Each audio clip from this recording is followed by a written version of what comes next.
Thank you, Dr. Hegde, and thank you all to the audience for coming here.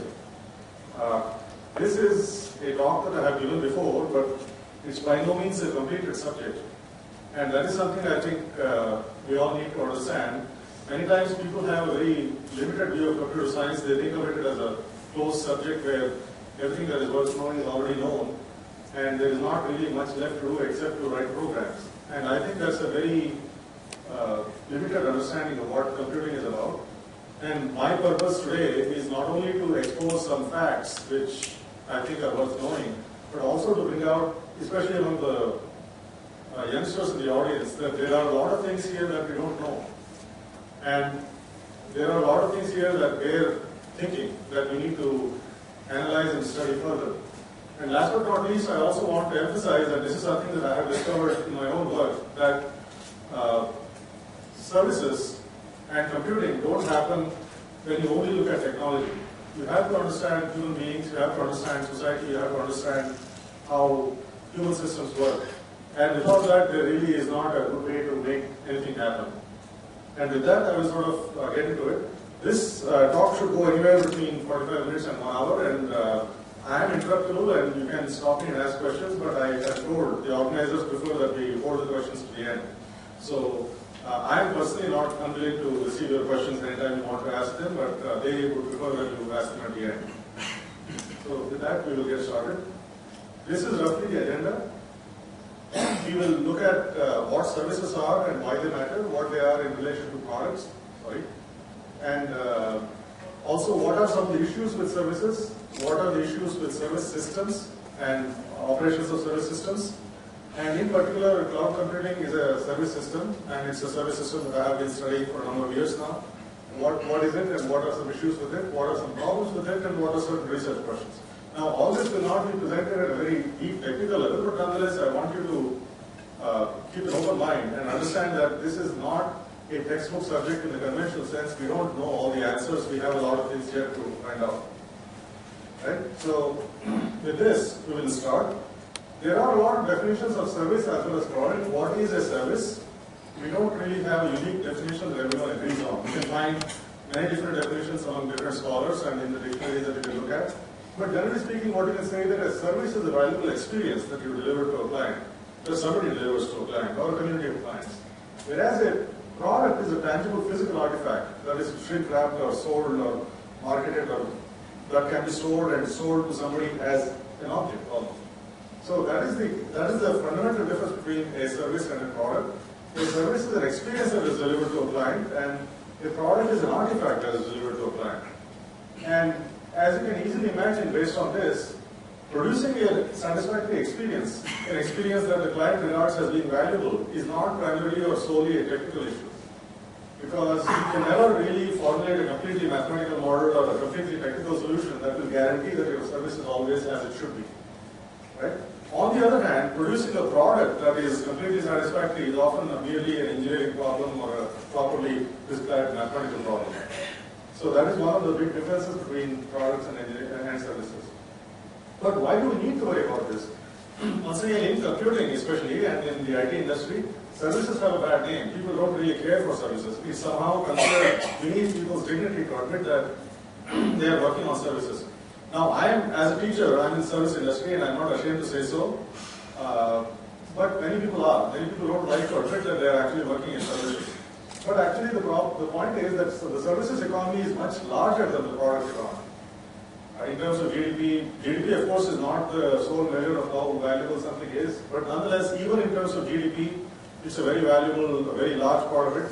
In the US as well as in India, it's more than 80% of the GDP. The product market is only about 13%. Once again, both in India and in the US. And therefore, the services economy is something that we really cannot ignore. It's a very large chunk of the GDP.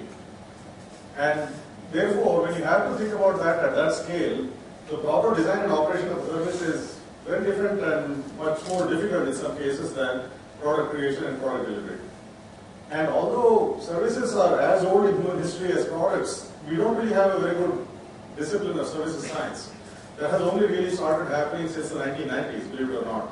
So we don't really have a very good understanding of what it takes to create good services, how exactly you should build good services, how we should maintain them, and so on. But one more point to be made is that products and services are not completely separate. They cannot be separated from one another completely. And there are many well-known examples. One example, of course, would be an automobile, like a car or any such polygon two-wheeler. That's a product. That's a product that has a physical manifestation and is sold, but it almost always comes with some kind of service agreement. So the company or the entity that sells you the automobile will also sell you a service agreement that goes with the product. Similarly, a cell phone by itself is a product, but it always has a service attached to it. It may be a 3G service or a data service or some other kind of service. And the product and the service go hand in hand. The product is not useful without the service, and the service makes no sense if you don't have the product. So in many cases, you have both the product and the service conjoined. You cannot really separate out the two. And similarly, also in certain cases, if you think about restaurant meals, airline, transportation, hotel rooms, and so on, they have concrete products attached to them, but they are marketed and built and thought of as services. So for all of these, the vendor who is providing the service actually has a product at the core, which is used to provide the service. And they all are quite sophisticated products in many cases. So in some cases, it becomes a matter of some controversy. Is this actually a product or a service? There isn't always a completely unique answer. It becomes a matter of custom or what people think is the right answer, received wisdom. And as I've been saying, services are much more difficult to get correctly than products. Products are subject to engineering details and engineering science. Services are typically not. Services, the major problem with services is that the psychological magnitude of something that is actually factually minor is very high. So what that means is that in a product you can actually specify something in a mathematical way and you can specify how this works, but in services, because you're delivering an experience, whether something is considered major or minor goes in the mind of the client, and they may or may not think about it in the same way as you do. And therefore, in some cases, it's not very easy to understand what they think of as being the most important fact or the most important aspect of the service. So user experience in terms of them liking the product or the service is probably the most important thing, but in terms of products, it's most easily explained or understood, but in services, it's much more difficult to quantify and to be consistent about. And when you think about what it takes to produce quality services, that doesn't always come out to be a technical specification at all. With products, you have an engineering process, and as long as you do everything correctly, you come out with the right product. It's almost always not the case that the same can happen with services. You really don't have a very well laid out engineering process that will deliver the service in the right way. And the other aspect of this is that when we talk about quality of service, there is that metric, or there is a family of metrics which are called as quality of service metrics. They are very commonly used in computer networking and a lot of other places. These actually don't measure the real quality of service as such. In a certain sense, the perceived or the subjective quality of what the service is felt to be like by the customer is more properly called as the quality of experience. The quality of service is more an objective measure, such as the bandwidth, such as the number of lines. For example, what is the reliability of that system? Is it 99.9% uptime, 3 lines, 99.999% uptime, 5 lines? So that sort of metric is a quality of service metric, but that's not that is an objective metric which may or may not be what the client is thinking about. The quality of experience is not necessarily the same as the quality of service. So broadly speaking, service providers are usually concerned with providing the highest possible QoS given a fixed cost or getting the same quality of service at a lower cost, but that doesn't necessarily mean that they have a good way to do this with QoE. Because it's very difficult to understand what the quality of the user's experience is. It's more easy to measure what the quality of service is in a technical way, in terms of the technical parameters like bandwidth. And that is a big problem with services in general. And in general, we have to think also about how services are delivered, and in that regard, we have to talk about systems. What is the system? Well, a system is a set of components that come together and achieve some objective by design. The components themselves may be subsystems, they may be systems on a smaller scale, and a system, of course, may be a component in a larger system. And one example of this you can think of is that you can have a transportation system, like a bus system in a city, like Bangalore, And each bus is a system in itself. And the transportation system consists of many such, so that's the system of systems. Or you can think of the bus as being a component in the transportation system. So that is what a system is. So it's a set of components that act together to achieve an objective. And the system state is the set of relevant system properties at a given instant of time. The system environment is a set of artifacts that exist outside the system, whose behavior can influence the system in some way. And system environment often is outside the control of whoever is running the system. And any artifact that crosses the logical boundary between the system and the outside is either input to or output from the system.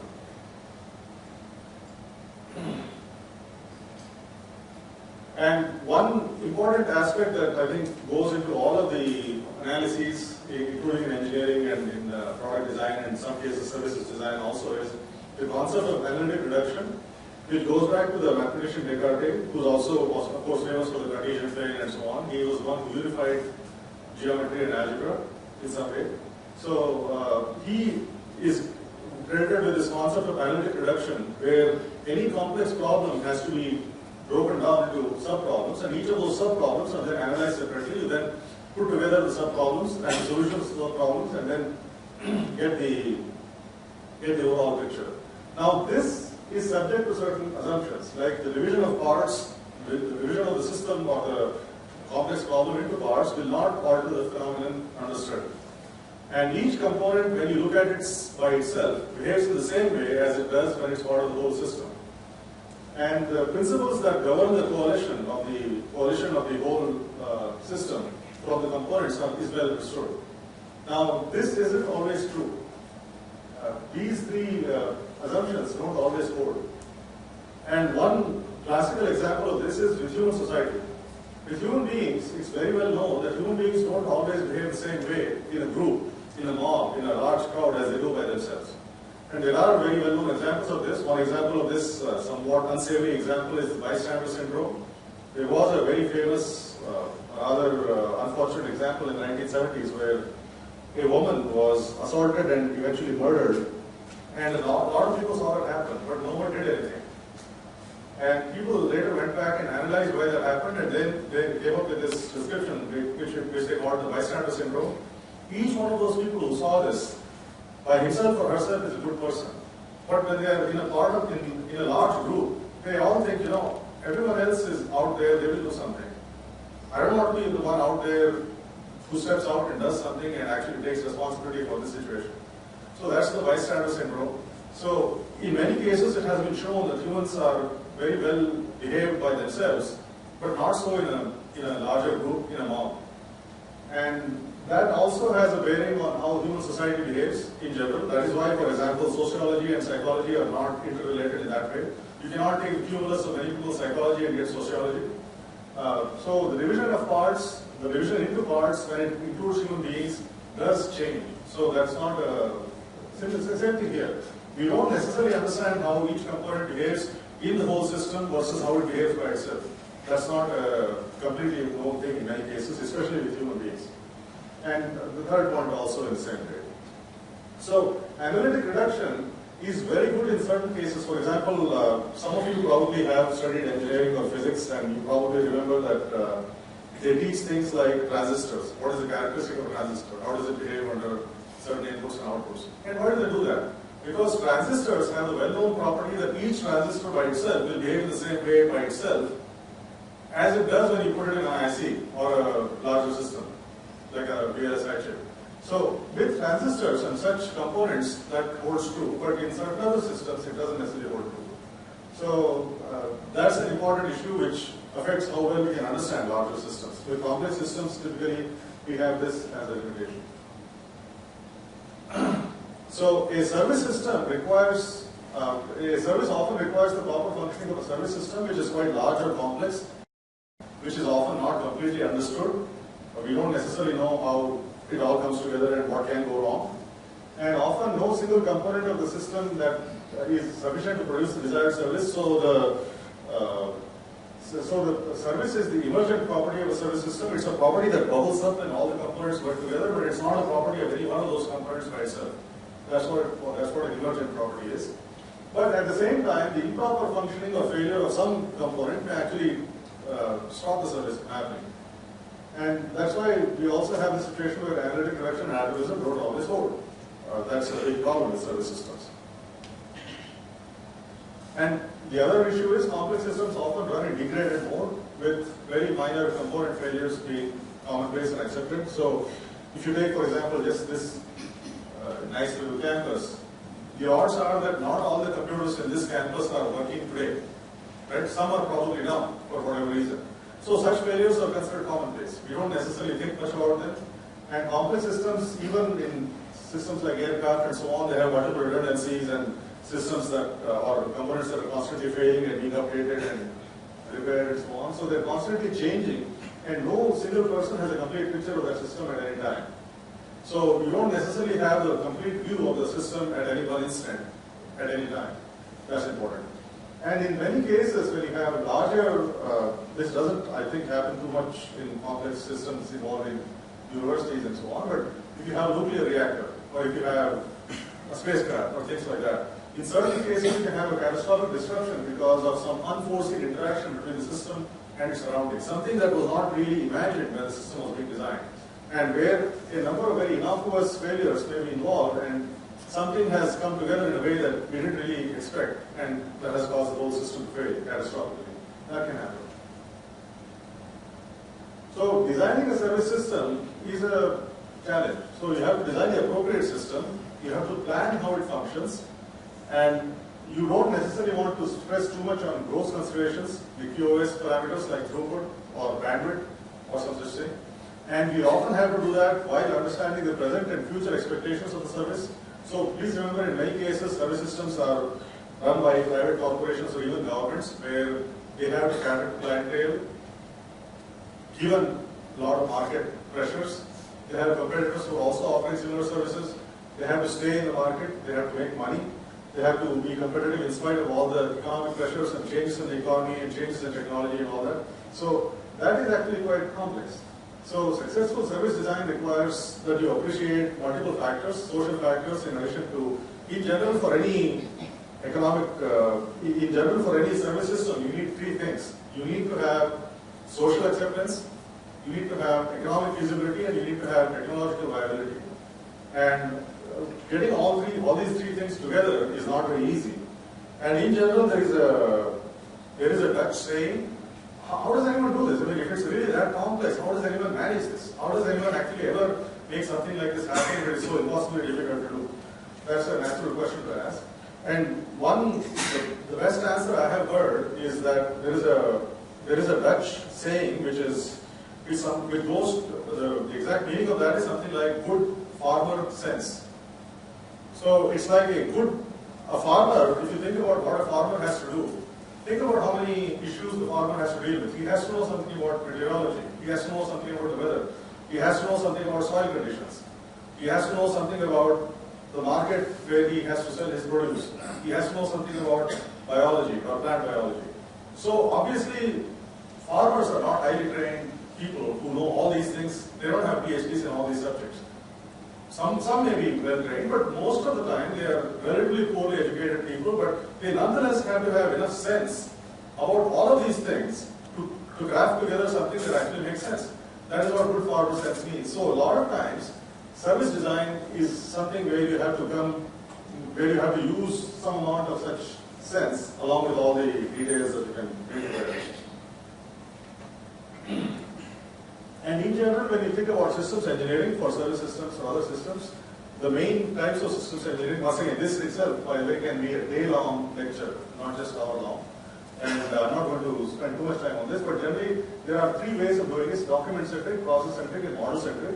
And these are in somewhat increasing order of quality. Document-centric is what you would think of as a proper bureaucracy. Everything has to be done according to the right paperwork. There is a process to be followed. All the paperwork has to be filed. Everything has to be done in the right way. The right kind of paper trail has to be created. And that doesn't necessarily make the system very good. You can have a completely acceptable document-centric process which produces an absolutely useless system. Right? So we don't necessarily want that. Process-centric is what most of the current standards, whether they're ISO standards or IEEE standards, do. And even where the document-centric system is, document-centric service process is there, systems engineering process is there, it claims to be process-centric. What the document-centric process is masquerading as is it's saying that we are forcing you to document the process that you follow. But even process-centric doesn't always do the right thing. So it's supposed to help you create the right system by following the right process, but it doesn't always do that. Model-based systems engineering, once again, within the last decade or so, has become the most widely accepted and up and coming. I don't think the ISO and IEEE standards have caught on yet, but that is where the world is headed.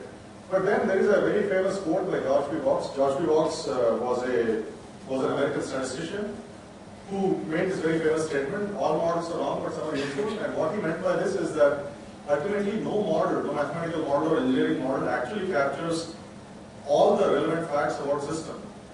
It doesn't necessarily capture all of reality in the right way. It captures some of it, not necessarily all of it, but nonetheless you hope that it captures enough of it that it makes sense. So all models are wrong, but some are useful. It means that in some cases that model doesn't necessarily capture what you think is important, but in some cases it does.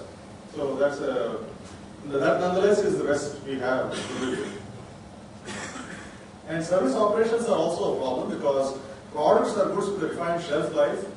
So, for example, in many cases we have seen that, including things like water bottles and medicines and so on, they have a shelf life. They say best used by so and so date, best used within 18 months of opening the seal, or by this so and so date, right? So they have a shelf life. Even vegetables and milk and things like that have shelf life. But services don't have a shelf life. Services have to be used at the very same instant as they're created. You cannot stockpile them. So they're completely perishable. There is no way that I can sell, if I have an airline and the airline has seats today and a flight that is flying out today, there is no way I can sell those seats tomorrow. When the plane flies, that is when the passenger has to be there. Same thing with hotel rooms or restaurant meals and so on. They're completely perishable. There is no way to stockpile them. They have absolutely no shelf life. So service systems have to be operated in concert with time-varying demands. So if the demand for a service is varying over time, the service offering also has to vary with time. In many cases with products, you can stockpile them. If you have those peaks and valleys in the demand, you can actually have a buffer where you build up inventory and you actually stockpile enough products in the inventory so that when there is a peak, you just pull stuff out of the inventory and sell it. That cannot happen in service.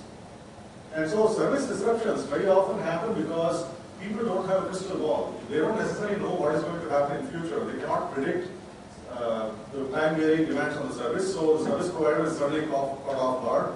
They don't have a very good idea of what to do then. And that, unfortunately, has a very bad effect on the service provider's reputation. And the other issue also with this is that because this is happening mostly word of mouth, the effect of even one bad review, if you go to a restaurant review website and you read one really nasty review, how many reviews do you think it would take for you to change your mind about that? Probably more than one. So if you read one good review and one bad review, they don't cancel each other out and they don't have the same weight. In general, people psychologically are much more likely to accept bad reviews and bad word of mouth than good word of mouth. We can take bad word of mouth even from people we don't like, but not necessarily good word of mouth. So because of that, any service disruption that the service provider has to undergo because of not tracking the time-varying demand can have a very bad effect on their reputation. And in many cases, service providers have to provide different levels of service. They cannot have just a fixed level of service for everyone. So they have to have different levels of service with different pricing, price ranges and so on. And in some cases, they can package different services together and sell them in a bundle.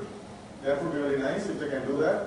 Now, all these are somewhat well solved when it comes to things like vacation packages and airline plus hotel. So there are many providers who have understandings and they are able to offer you a vacation package where they can give you plane travel, they can give you a hotel room at your destination, they can give you transportation, route transportation, they can give you meals, they can arrange a very nice vacation, which is a service.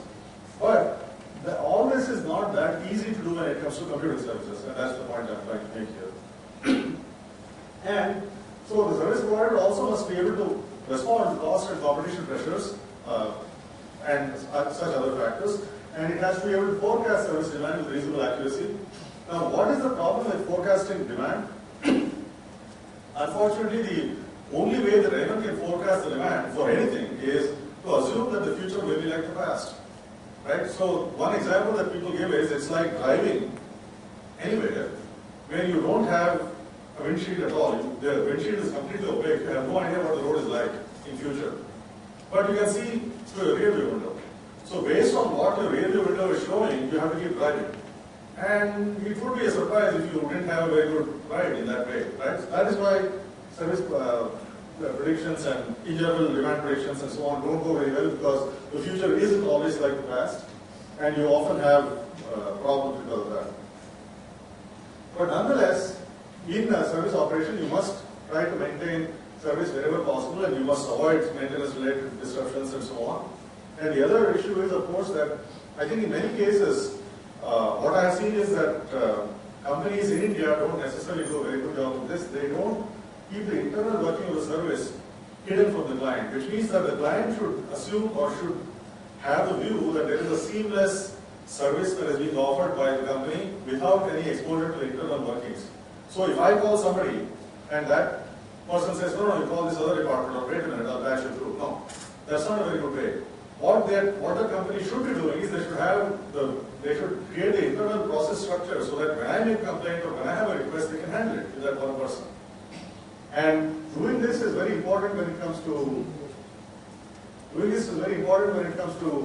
client satisfaction. Okay, so with all this background about services and products, this is about computing services. Now, once again, why are computing services important? Because all the paradigms that you, I'm sure, have heard something about, like cloud and Internet of Things, big data, and so on, they all involve services.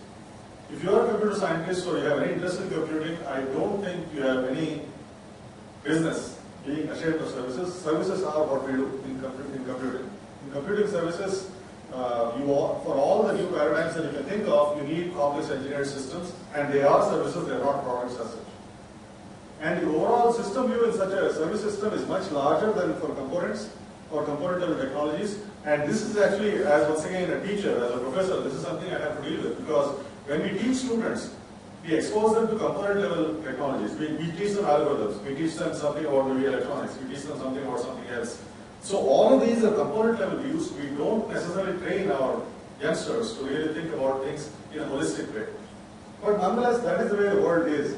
You cannot really think about this only at the component level, you have to think about this at the system level. And that's, once again, because the quality of service at the component level for bandwidth is much less important than the quality of experience, which is once again at system level. And pricing and cost-effective operations are not that trivial, put it mildly. So one example of a service system is something like this. It doesn't matter what is actually showing, but I just wanted to get an idea that there are multiple systems here. Each of them is quite big. And each of them, here, the blue boxes, these are issues where you actually are looking at quality of service. QoS parameters that pertain to particular subsystems or components. So data quantity, data transfer time, data refresh frequency. These are all QoS parameters that apply to one particular chunk in a system. And similarly, there are, so the fellows here may not even necessarily speak the same language as the fellows here.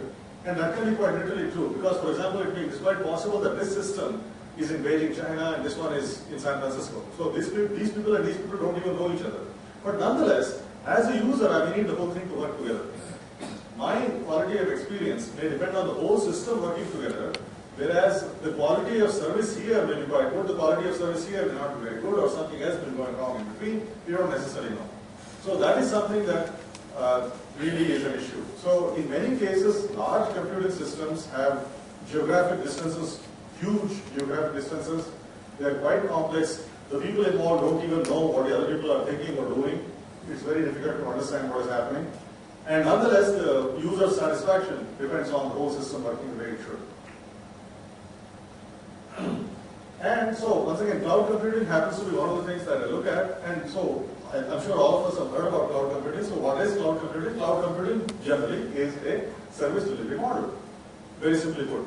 So it is called something as a service, right? Software as a service, platform as a service, infrastructure as a service. As the name itself suggests, it is a service delivery model. So why does that service delivery model even exist? That is something that I would really like to mention. So in the classical model, IT resources are fixed and they're very hard to change rapidly. So if you think about a large company like your standard Wipro or Infosys or Cisco or anyone like that. They probably have the wherewithal to run a large IT department. They have the wherewithal to have the hardware, the software, the manpower, the floor space, everything. But think about a small company. Think about a flower shop or a garage with a mechanic or a few mechanics, people like that. So what happens when they want to use IT? Suppose there is a small flower shop which also wants to use IT. It wants to have payroll processing. It wants to have customer relationship management. It wants to have certain other things. How does a company like that, a small and medium enterprise, have IT resources? A garage owner cannot maintain an IT department. He cannot hire a programmer, much less an entire IT department. He cannot really pay people to maintain his IT infrastructure. He cannot keep all the systems upgraded with the right software. He cannot have a firewall. All these things are really beyond the capability of many SMEs, small and medium enterprises. So, and also the other issue that happens is that many companies have very seasonal models, seasonal demand models.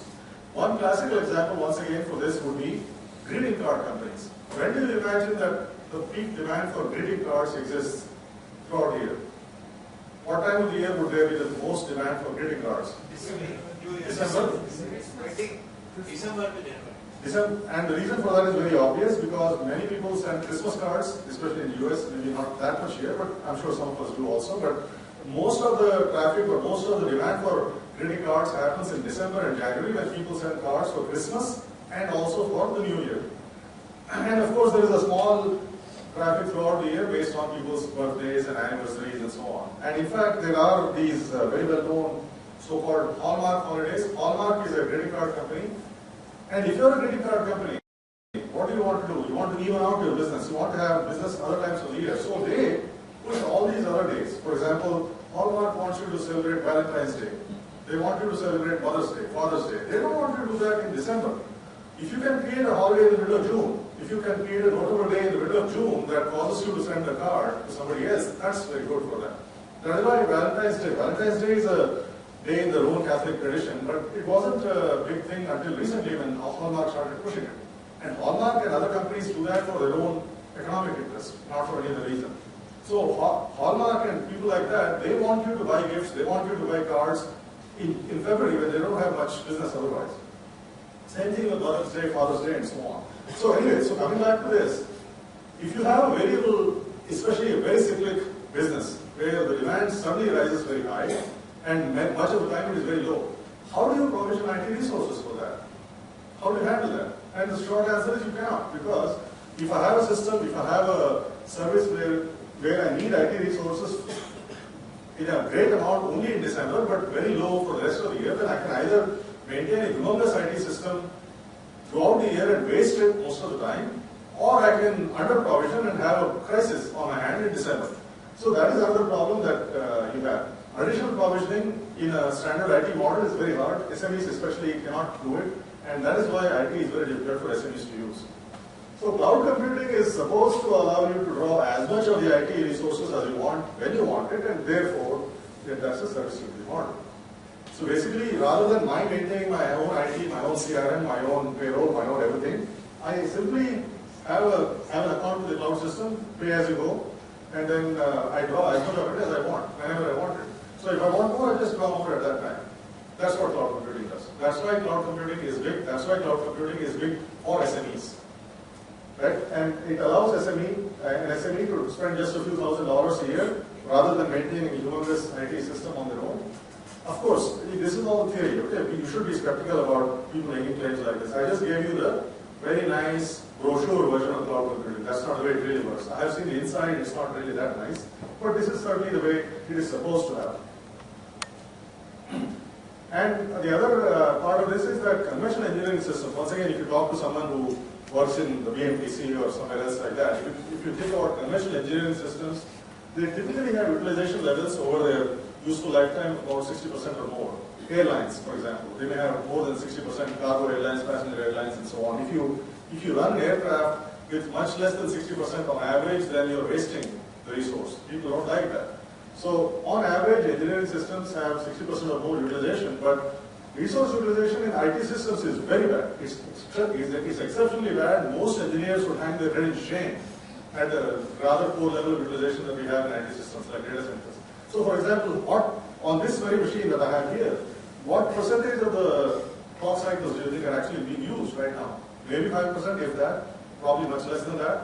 So most of the clock cycles on this system right here are not being used, and that's the same even in data centers and so on. So it is quite bad, even in very high usage racks and so on in IT systems. You rarely go about 20% or so as an average, which would be exceptionally bad for an IT system, for an engineering system. So IT systems are very prone to wasteful usage and essentially wastage of their resources. And IT systems, contrary to what many people may think, they're not very clean. The process of producing something like this is exceptionally bad for the environment. The energy used also, of course, contributes to CO2 in the atmosphere and things like that.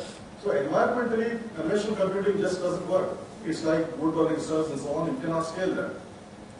So empirical evidence, once again, in limited ways suggests that with cloud computing, you can actually approach the kind of level that you want, the kind of 60% or more that you want.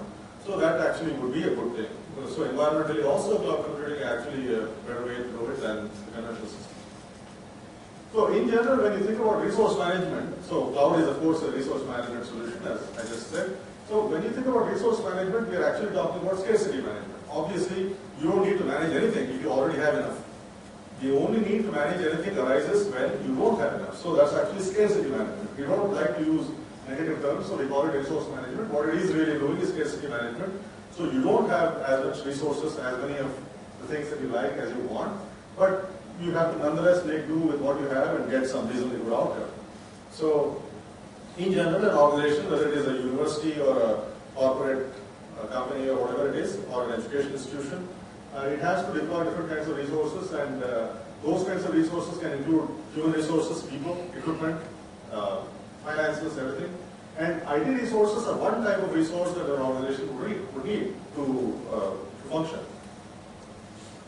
And when an organization uses IT resources via cloud computing and it's actually using that cloud service to manage its IT resources, then essentially what it is doing is it's saying, okay, I will not worry about managing my IT resources, you do that for me.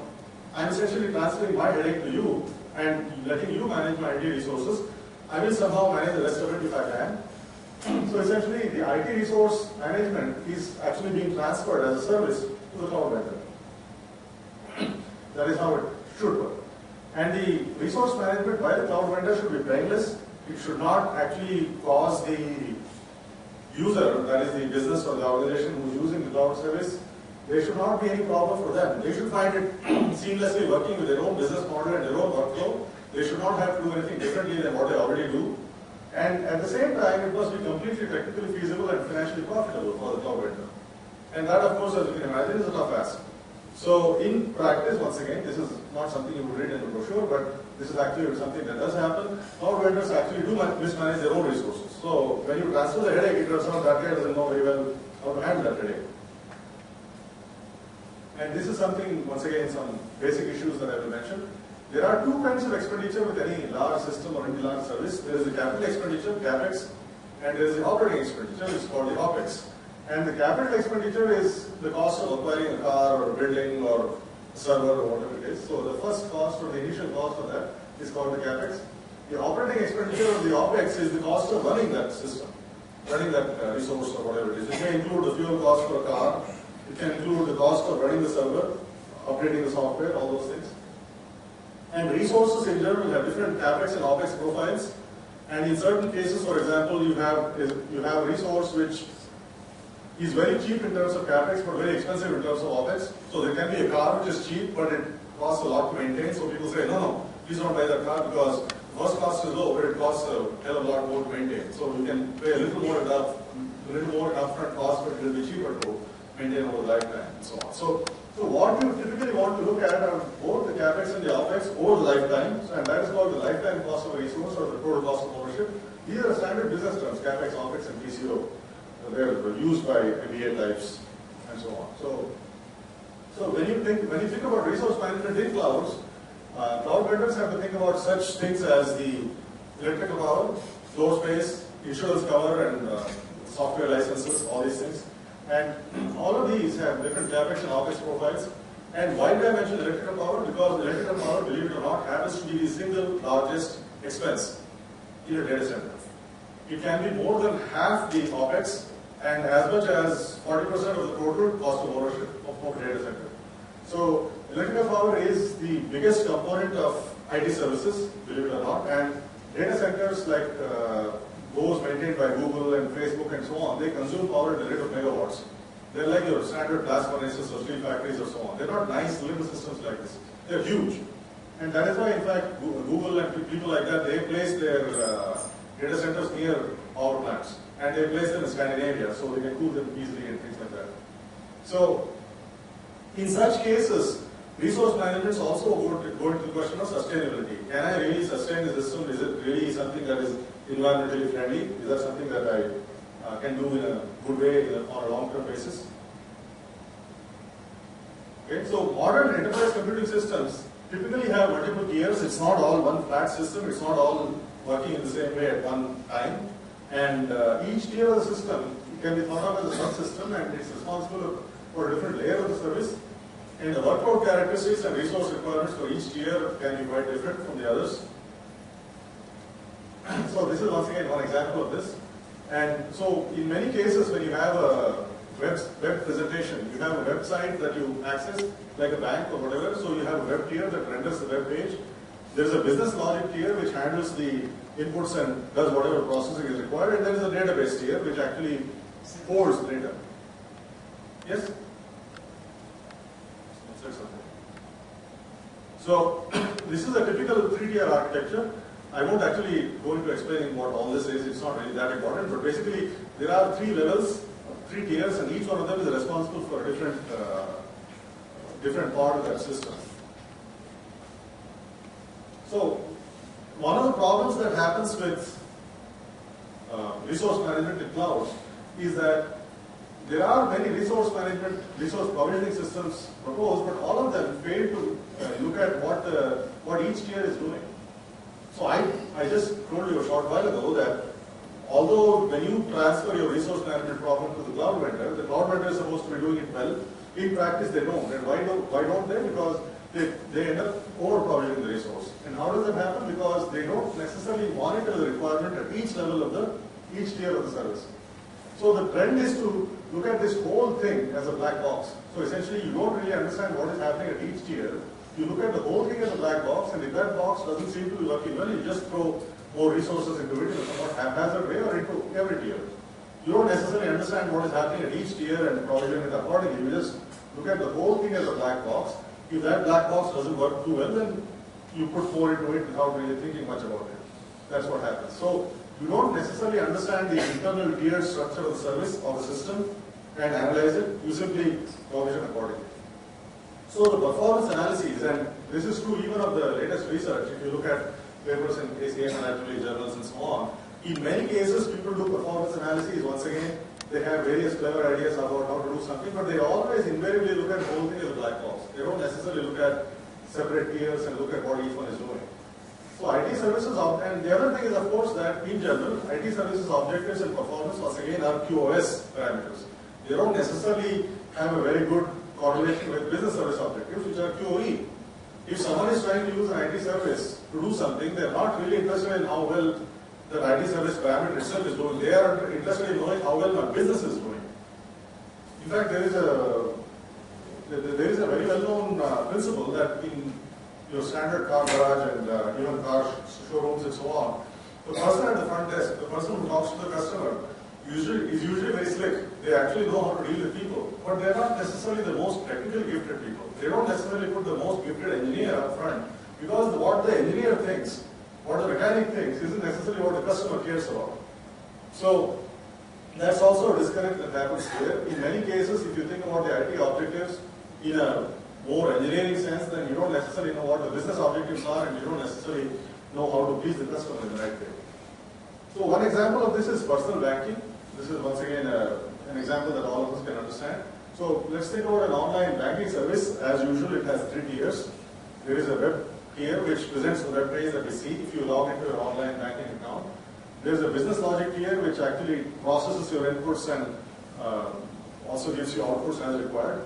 And there is a database tier which holds the data about your account and other things. And the types of the workloads at each tier and their characteristics are not always the same. And they may vary in changes that are not always obvious, and the performance metrics that you have at different tiers are also quite different. They're not all the same. And the system as a whole is also subject to sharp spikes in demand that we don't necessarily know much about upfront. And for example, during the beginning of the month, what happens? A lot of people log into their system to see if their salary got credited or if something else has happened and so on. So you have a seasonal peak or you have a monthly peak in demand for their system. So a lot of people may be logging into that system and checking their account and so on up front in the beginning of the month. But at that time, the web tier may be lightly loaded.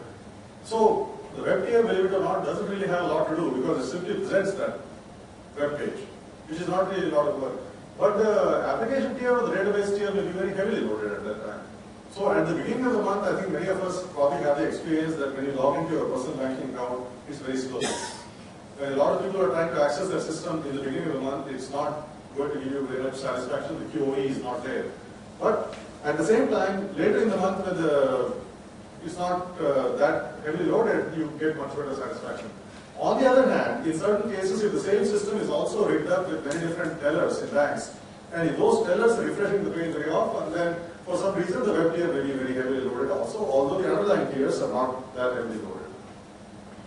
So that is what happens. When the usage is low, everything is good. But when the usage is heavy, the service provider doesn't necessarily understand what is happening at each tier. So it is common practice in such cases to provision the whole system at once. Essentially, you have some heuristic or some simple rule.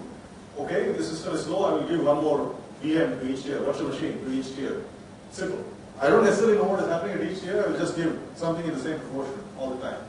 So what happens is that during high service usage, because some of the tiers are more heavily loaded than others, you are needlessly provisioning some resources and therefore wasting some resources on some lightly loaded tiers also. So in certain cases, what happens is organizations severely over-provision the entire system because they don't want to have a bad name. They're very concerned about the fact that they can get a bad name if their service goes down. They're very concerned about the fact that if customers go away, if the customer says, you know, this bank has a really useless net banking system. I don't really care for this at all. I'll go to the next bank. I don't care about this because on the first of the month, it's always down. I can never get a response that I really care about. They don't necessarily care why it is happening. They don't want to wait till the second of the month. They just are incensed about the fact that on the first of the month, when they're really trying to do something, they're not able to. Right? So organizations like banks will often severely over-provision the whole system to ensure that they don't get disgruntled customers, but this ends up being really wasteful way of doing things because it ends up over-provisioning and wasting resources. So this is one small toy example. These are not actual numbers in the sense that, well, some of them are, but not the whole. The whole picture is not completely. It's somewhat realistic, but it's not completely real. So if you have a base case, and in the base case, I have 3 virtual machines for each of these tiers: web tier, application tier, and database tier. And let's say the load is quite low. You can see 13% in each, 13% here, 17% here, 14% here. So everything is good. And when I get some more load, I can see that okay, the web tier went up to 35%. And I say, okay, let me, instead of 3 VMs, let me give a 4th VM, so that makes it 3 plus 1. It went from 35% to 29%. And here, in the application tier, that was more heavily loaded. You can see it jumped from 17 to 89. So here, when I give one more, that may say, okay, I got back down to 45%. And similarly, here, 55% went down to 49% when I give one more VM here. So when you get some more load and you go to VC plus 2, you give 2 more VMs to each one of them. You give an equal proportion. So here, the catch is that this was still at 29%. There was not that much load, and it went to 22%. Here, 29% is not that bad. You really don't need to give an additional resource to the web tier at all. But because of your resource allocation policy, you're wasting one extra resource on the web tier, which you really should not. And here, you went from 86% to 33%, which was good. Okay, this was very high. It is uncomfortably high, so it went down. And here, once again, 49% went to 45%. That really didn't change things much for you. So essentially here and here, you're wasting a resource. Here, you're utilizing some. And once again, in the next case, what you see is that here you were still only at 27% in the base case plus 3. You dropped that by 10%, which is not really a big difference. It really doesn't matter that much. Here, you gave one more resource, and that only dropped from 98 to 88%. So here, the app tier was absolutely terribly loaded. 98% is very high. You never want to load a server that high because response time and so on will become extremely bad. So this, with one additional resource, can only drop 10%. This changed by 50%, but this was not a very high number anyway. So what a smarter policy would be to, rather than give some wasted resource here, give one more here. Give one more resource to the app tier, don't waste it on either the web tier or the database tier. Whereas if you have the sort of naive allocation policy where anytime the system goes slow, I simply throw more into all the tiers, what will happen, do you think? Here, what will happen is that the customer will have a very bad quality of experience. The customer will have a bad quality of experience because of this number. 88% is very high. And that becomes a bottleneck or a choke point for the entire system. So, whereas this tier is doing fine, this tier is also doing fine. This is the choke point, but because of your allocation policy, you've basically given a lot of resources throughout, and nonetheless, you're not achieving the quality of service that you really want. And that, unfortunately, happens more often than you know. This is a problem that, as I said, these numbers are not entirely accurate in the sense that I don't want to suggest that these are actual numbers from a real system. They're simulation numbers from a particular setup that some research that I did a while ago. But nonetheless, similar numbers do occur in reality every day. Maybe not every day, but more often than we would like them to. So generally, so this is the problem of traditional provisioning and why over-provisioning happens in multi-tier systems. And in general, what happens is that we want to reduce the energy consumption, we want to reduce the OPEX of systems because OPEX costs are just like for owning a car, right? So for many systems like cell phones and cars and personal items like that, the total cost of ownership, most of the total cost of ownership is actually the running cost or the OPEX. It's not the CAPEX. The same is also true for data centers and cloud computing systems. The OPEX is the biggest cost. So we want to reduce the OPEX, we want to reduce the energy consumption and so on. And also because we want to be environmentally friendly and so on, we want to reduce the cooling requirement, carbon footprint and so on. So for all of these, we want reliable workload prediction. Once again, workload prediction, like any other prediction, is dependent on the basic dictum or principle that the future will be like the past, which isn't always true. It's like, once again, driving with only the rear view mirror to look at. So because of that, statistical mechanics, statistical techniques don't work very well. Machine learning and so on are tried. And they haven't, that's an active research area. People are still trying that. I don't think it's a completely well-solved problem. And in general, if demand forecasting is somewhat accurate, then this is a standard term. I think some of you who have some exposure to IT, you may know this. Data center infrastructure management is a standard set of tools that many companies manufacture. So there are software and hardware tools both that help you maintain a whole data center, and they can be used to avoid running servers unnecessarily and so on, provided you know what your demand is going to be in future. If you have good demand forecasting, workload forecasting and things like that, then you can use the DCIM, but the DCIM is not going to do the demand forecasting for you because that is dependent on what your business is like. If you know your business and you know how it will evolve in the future, then you can do demand forecasting and things like that. But in principle, DCIM is not a tool that does demand forecasting. It's a tool that you can use if you have good demand forecasts. And server consolidation is another buzzword. In fact, this is probably a buzzword that is a little stale now. It was very big some years ago. I know of a company in Bangalore where I used to consult for a while, and they had an example. One example that I can give you from them is that they had about 300 servers, and 300 servers that were taking about maybe the size of this room, or a little more than that. And in some cases, they didn't know exactly what the servers were doing. Some of the people who were running those servers had left. Companies have turnover, you know that, yes, people leave. So in some cases, you don't know what that box actually does. What software is it running? You don't know. So at the same time, you don't want to unplug it and find out. That would be the wrong way to find out. So you have 300 servers, you don't necessarily know who is in charge of some of them, you don't necessarily know which of them are critical, which are not, and they're taking a lot of floor space.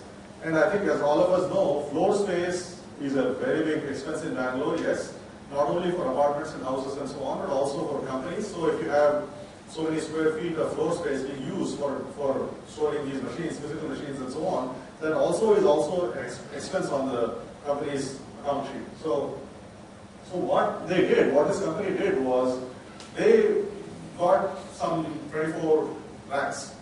So each rack had 3 machines, 72 in all, and they created virtual machines and they migrated these 300 servers into essentially those 24 racks. And essentially that reduced the floor space footprint quite a bit. It reduced their power consumption. It made them shrink the whole system by quite a bit. And that kind of thing is something that many people want to do. That's what server consolidation is.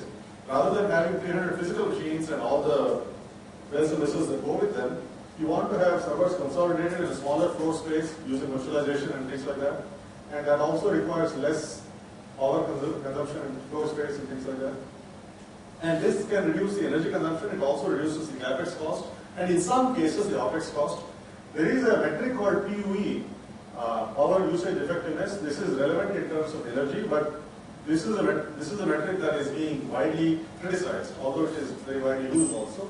What this measures is how much of the power that you consume is actually consumed by the IT equipment. So, for example, if you have a data center often also requires air conditioning, almost always requires air conditioning. It also requires lights and fans, other things like that. So how much of the power is actually used in the IT equipment versus being used in the other things? So that's what it is. A PUE of 1 means all of your power is going into the IT equipment. PUE is always more than 1. It's not less than 1. So a PUE of 1.2 means that one unit of power is being used in the IT system. 20% of that is additionally used in the other things like lights and fans and so on. So a PUE of 1.2 is considered very good. Google claims to have 1.08 and so on. But this is a metric that has that I don't think is a very good metric, and many people also don't think it's a very good metric. It has no shortcomings. First of all, it doesn't necessarily tell you that your IT is doing the right thing. You might be feeding power to machines for no reason at all, but that is still going to keep up your PUE. So anyway, so that I won't really get into that, but that's one of the metrics that people go into when you get into sustainability and so on. So services should be more sustainable. So you also want to have more renewable energy resources being used. You want to have solar energy in your IT system and so on. So once again, people like Apple and Google, they want to have more wind power and solar power and so on. And in certain cases, they have this new term. In fact, this has been coined within the last 5 years of REN%. REN% is what percentage of the data center's power consumption comes from renewable sources like wind and solar. So that is a metric that is being touted recently for data centers. So with all this, I will now briefly mention certain questions that, once again, don't have completely good answers. It's, I think a lot of these things don't have completely good answers, but nonetheless, these are some issues that people are thinking about. So, as you know, IT systems are spread all over the world. In certain cases, even say companies like IBM may have IT resources all over the place. So, can they actually relocate a service considering the cost and availability? Can you actually have a service that migrates as a whole? You have VM migration. You can migrate processes. You can migrate specific servers and data points and data and things like that. But can you migrate the entire service while keeping the service up, at least to the extent possible? And service relocation is a big issue. I don't think anyone has really solved it yet. Similarly, can we have a framework for graceful degradation of service? Now, graceful degradation is a concept that is very well established in biology, in natural systems. So, as we all know, I think most of us have reached the age where we're not as young as we used to be, right? So maybe we're not as sprightly and as strong or as whatever as we used to be, but nonetheless, the decay is gradual over a period of time and it's graceful. So there is still some functionality, although you might not be as youthful as you were. The same cannot be said of IT systems or IT services. They are all or nothing in many cases. So can I have a service which is gracefully degrading, which maintains certain qualities, even if not all of them? So over time, or for whatever reason, if certain parts of the system don't work, then you don't get this all or nothing behavior. You still have some graceful degradation. No, we don't really have that at the moment. It exists at the data center level to a certain extent, but not at the business services level. And similarly, services composition. How do you compose multiple services and make a package? I don't think that's a very well solved problem. That's something that needs to be worked on. Similarly, Franchising is a very well-known concept. You have many of these places where there are companies or there are larger vendors which provide something. So there is a local retailer or a franchise which takes that larger offering and retails it to various people. The same thing happening in an IT system or in a business system isn't really happening that well yet.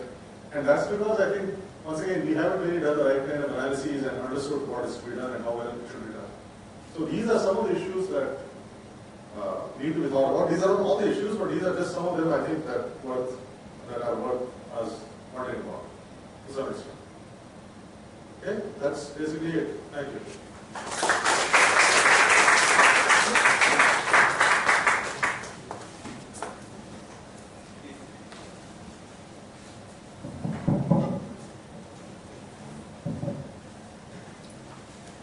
Good evening, ladies and gentlemen. We had the opportunity to listen to a wonderful talk on services, science and services computing. It has been very informative and interesting, sir. On behalf of Bangalore Science Forum and all of us here, I propose vote of thanks to Dr. Shrisha Rao. Tomorrow's talk by Dr. C.R. Chandrasekhar, former professor of psychiatry, Simon, founder, Trustee Samadhana Counseling Center, will be speaking on ಮುಕ್ಕು ಮತ್ತು ಮರಣವನ್ನು ಮುಂದೂಡಬಹುದೇ ಕನ್ನಡದಲ್ಲಿ ಮಾತಾಡ್ತಾರೆ. So ತಾವೆಲ್ಲ ಬನ್ನಿ ನಾಳೆ. Any questions please.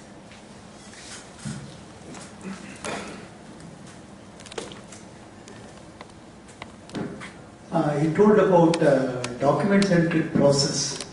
It is highly bureaucratic and cumbersome as well.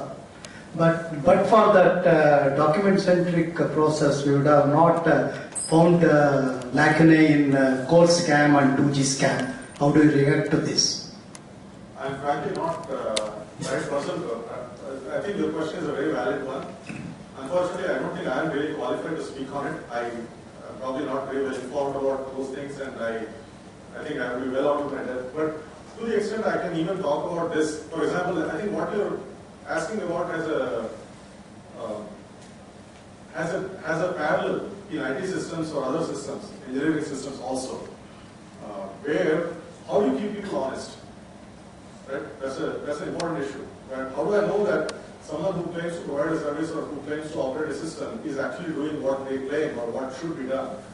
So, and the point you're making, I think, is that if you don't have proper documentation, if you don't have a proper chain of evidence, then you cannot catch the inevitable malpractices that go on.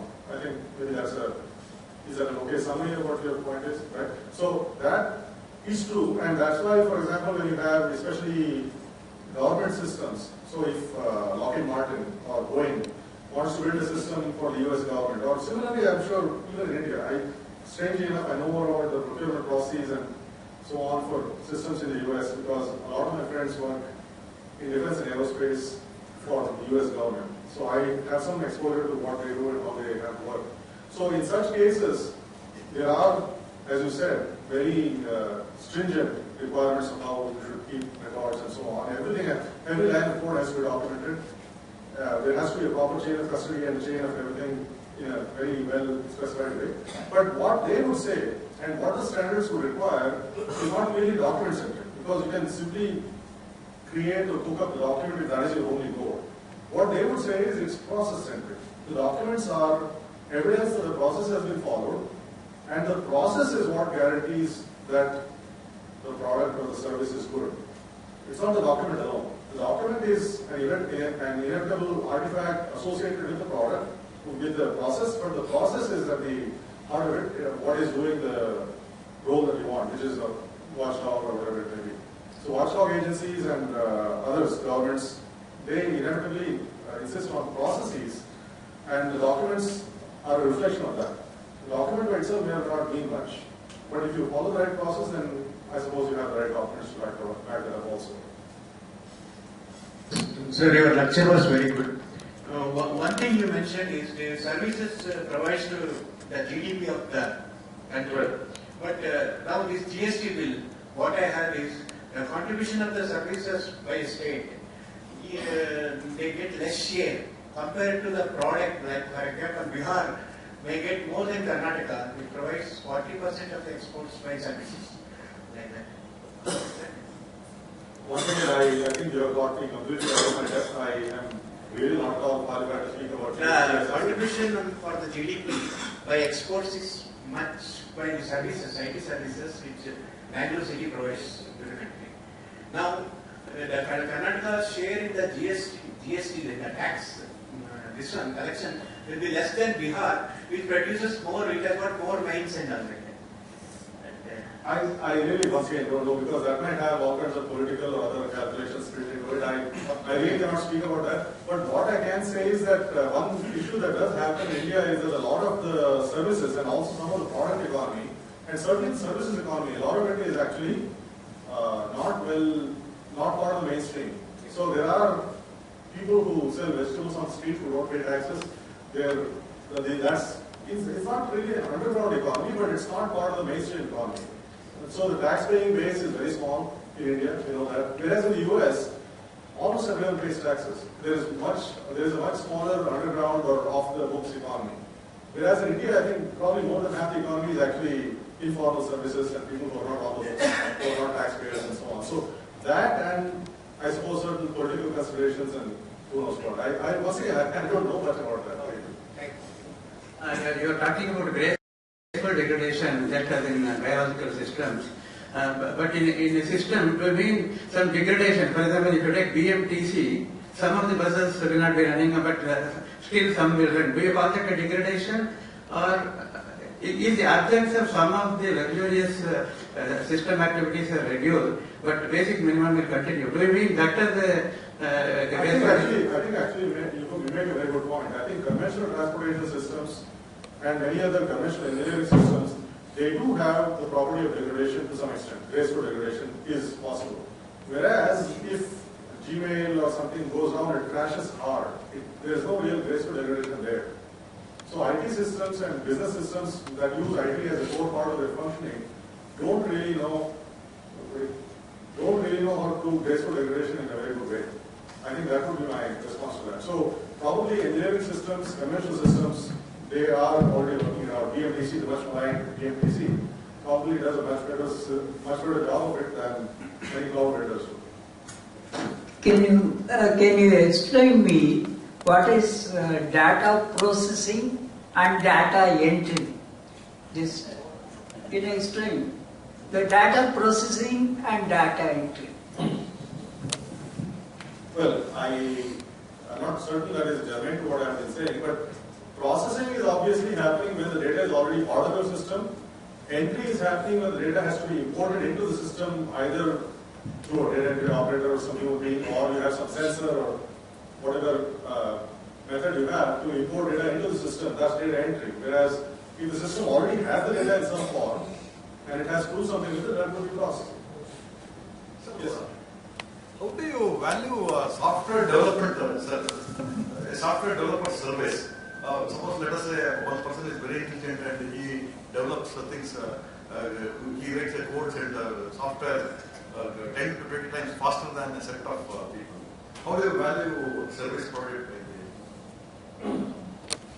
It's a very well-known fact. So when you talk about software development, it's very well known that it's somewhat like chess players, right? So one person like Gary Kasparov or Vishwanathan Anand probably plays chess much better than all of us, right? So he can take all of us on simultaneously and win against everyone. So in some, maybe it's not that stark, but certainly in software development there is a very big gap in capabilities. So the best developers can probably churn out anywhere from 100 to 200 lines of code per hour, right? Someone like me or I used to be average, I probably am much below average now because I don't practice, but I might be only able to do 10 or 20 lines of code per hour. Someone who's really bad can do even less than that, right? But at the same time, what you have to realize is that software development on a massive scale, say if you think about the Windows operating system or Gmail or anything, any artifact like that, that requires millions of lines of code. So even a very talented person working alone cannot complete something like that over a lifetime, much less a short amount of time. So when you have systems or when you have software artifacts like this which are to be created, and in fact my colleague and friend Professor Dinesha, who's here, he can answer these things much better than me. So in such cases, you need to run into the issues of how do you manage the whole software development effort rather than relying on one person's creativity and virtuosity and their own personal ability, how do you have the whole process worked out in a way that produces the right answer? And it has also been well established that if you think once again about things like the Windows operating system and such large software systems, then you get an average of maybe 1 or 2 lines of code per hour over the lifetime of the project per developer. So on average, each developer is contributing one line of code per hour, because the rest of the time is going in surveys, in meetings, in regression testing, what else. So things like that. We can conclude the session. Thank you.